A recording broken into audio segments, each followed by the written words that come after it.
One of the things that I miss that I have when teaching a course in person, but not when teaching an online course where students and teachers never gather, are those conversations that one has in the few minutes when students are arriving before class starts. They don't cover anything that'll be on the final, nothing that'll be graded. What they usually did was relate the subject matter of the class to the real world, to life.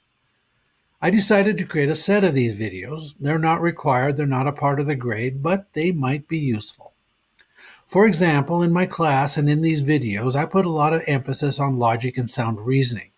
That's what happens in philosophy. But the question arises, is logic all there is? Should we try to be something like Spock in the Star Trek franchise, suppressing our emotions and relying entirely on reason? Well, the way that I understand the relationship between emotion and logic, trying to suppress emotion and relying only on reason would be a poor life. Actually, taken to its logical conclusion, it would be fatal. Emotions, sentiments, passions, desires, whatever you want to call them, these are the sources of all value.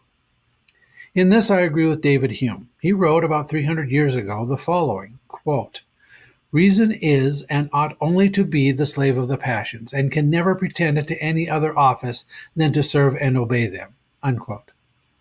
Well, I actually don't like the idea of being a slave to the passions. Rather, I prefer to think of reason as a particularly useful aid or assistant, a butler or a secretary, a trusted lieutenant. The emotions, the sentiments, determine what is to be done. Then reason, the trusted aid, determines how best to do it. Without the sentiments giving direction, reason just sits there with nothing to do, being very sad and very bored, if reason could be sad and bored. Think of it in terms of planning a trip. The sentiments pick the destination, reason picks the route. Then, of course, the sentiments look over the route and give suggestions. This route is more scenic, that route's shorter, the other route will allow me to do other things that I want to do, at which point reason then says, "Yes, my master, I'll make the necessary adjustments."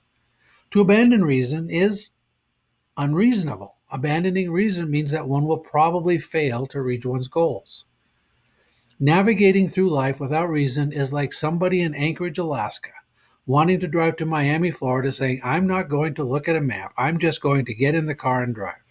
I'm going to try to reach Miami, but without looking at any roadsides, paying any attention to the direction that I'm heading, and just going in whatever direction feels right at the moment." Now, if the goal is to wander around aimlessly and explore the world, which is a fine goal, reason says that this would be the way to go about it. However, if the goal is to get to Miami, then I would suggest getting a map out, planning a route, figuring out where to stop along the way, how often to stop, how much money to take, and the like. That is the value of reason. Its only value is in helping people to find the best route to their goals, and for recognizing that they have reached their goal when they get there. Value comes from the passions. This ties in with the notion of morality that I favor. There are a few places in these videos where I use a certain analogy, and I'll use it again here. The thought experiment invites you to imagine that you have an aversion to your own pain. Nobody else's pain, just your own. There isn't an altruistic nerve in your body. In this case, your sentiments pick out a particular goal, a goal of avoiding your own pain. The rational, the reasonable person then asks, what's the best way to avoid pain?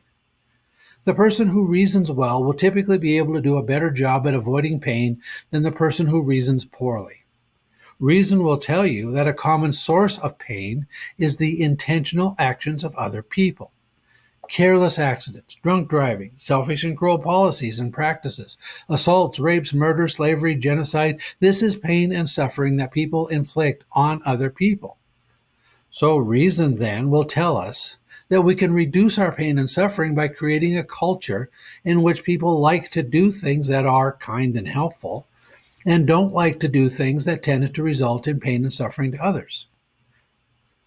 My go-to example is drunk driving. A culture that creates strong reasons for people not to drive while drunk is a society where there's less of a chance that you or somebody you care about will end up maimed or killed by a drunk driver. Similarly, to the degree that we can create a society in which people have an aversion to deceptive manipulation, to that degree, We and those we care about will suffer less from being deceptively manipulated. How do we go about giving people reasons to refrain from drunk driving and deceptive manipulation? How do we give people reasons to help those in need and to keep their promises? Well, we build a society that's the fertile ground on which virtues can thrive, and where traits that are harmful, abusive, and destructive wither and die.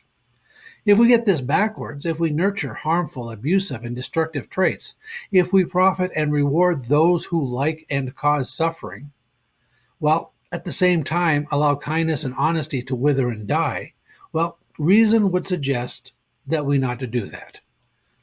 So the passions are the leaders. They set the agenda. They are the foundation of all value. Reason is the trusted servant to be used in obtaining those goals. But reason is a very good servant, a servant that is well worth listening to. People who ignore reason end up suffering as a result, getting few of the things that they value. And societies that ignore reason, they give us the saddest chapters in human history. This is just something to keep in mind. You won't be graded on it, it won't be on the test, but you might find it useful in obtaining things more valuable, ultimately, than a grade.